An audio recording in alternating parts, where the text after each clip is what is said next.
Certaines images sont un peu floues ou ont des bords noirs. Je suis désolée, j'ai essayé qu'il y en ait le moins possible. Bon visionnement.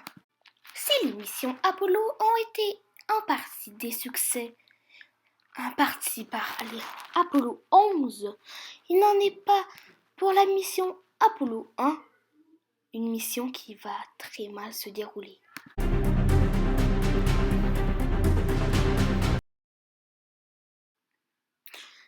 Nous sommes le 25 mai 1961. Cela fait 1 mois et demi que Yuri Gagarin est revenu de son vol spatial et ça fait seulement 20 jours que Alan Shepard est revenu sur Terre. Le président John F. Kennedy est devant le Congrès américain et il demande au Sénat de financer le coût pour un projet qui paraît impossible. I therefore ask the Congress, above and beyond the increases I have earlier requested for space activities, to provide the funds which are needed to meet the following national goals. First, I believe that this nation should commit itself to achieving the goal, before this decade is out, of landing a man on the moon and returning him safely to the Earth. Cela paraît fou car au moment où le président prononce ces mots, le programme américain est loin derrière les soviétiques. Alors que les Russes font des vols orbitaux autour de la Terre, le programme Mercury de la NASA ne permet que de faire des vols de 15 minutes. Il va donc falloir rattraper le retard technologique et inventer de nouvelles procédures nécessaires pour aller sur la Lune, inventer de nouvelles fusées et vaisseaux. Parmi les Mercury 7, il y a Gus Grissom. Il devient le second Américain dans l'espace le 21 juillet 1961 lors de la mission Mercury Redstone 4. En 1967, les Américains se sentent prêts, après plusieurs tests, à faire les premiers tests habités des missions Apollo. Après plusieurs vols non habités, comme on vient de dire, de fusées Saturn 1B, ont mis en place la mission ST-204, qui sera nommée plus tard Apollo 1. On a choisi donc Gus Grissom, Ed White, le premier Américain à faire une sortie spatiale, et Roger Chaffee, pour qui Apollo 1 devra être son premier vol. Le but est d'envoyer ce premier équipage en orbite basse pour une mission de 2 semaines qui servira à valider les composants et le module de commande et de service. Avant le vol, il faut faire plusieurs tests au sol de tous les composants et procédures. Le 27 janvier 1967, l'équipage s'apprête à rentrer dans le module de commande pour un simple test au sol. Ils sont dans la capsule en haut de la fusée, comme un vrai décollage, mais pas de carburant dans la fusée. La capsule est aussi pressurisée et les communications se font par radio. Le but est de simuler les conditions réelles et tester toutes les procédures, dont celle d'évacuation d'urgence.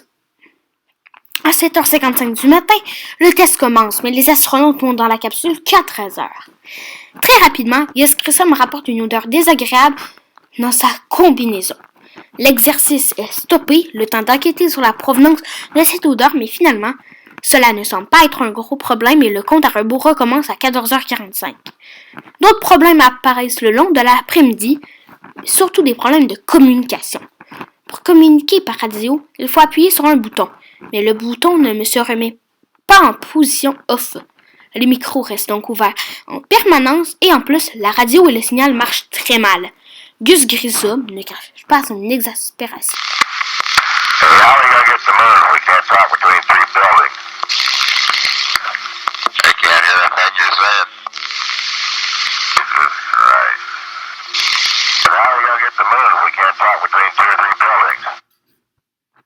Les essais continuent tout de même et à 18h30 et 55 secondes, une alarme relative avec le système électrique se déclenche. Presque en même temps, un incendie se déclare sous le siège de Gus Grissom. En quelques secondes, les astronautes remarquent l'incendie et informent les contrôleurs au sol. Ed White tente d'ouvrir la trappe pour pouvoir sortir de la capsule. Un des contrôleurs, à ce moment-là, observe les images de la caméra placée dans la salle blanche. Il voit des flammes partout.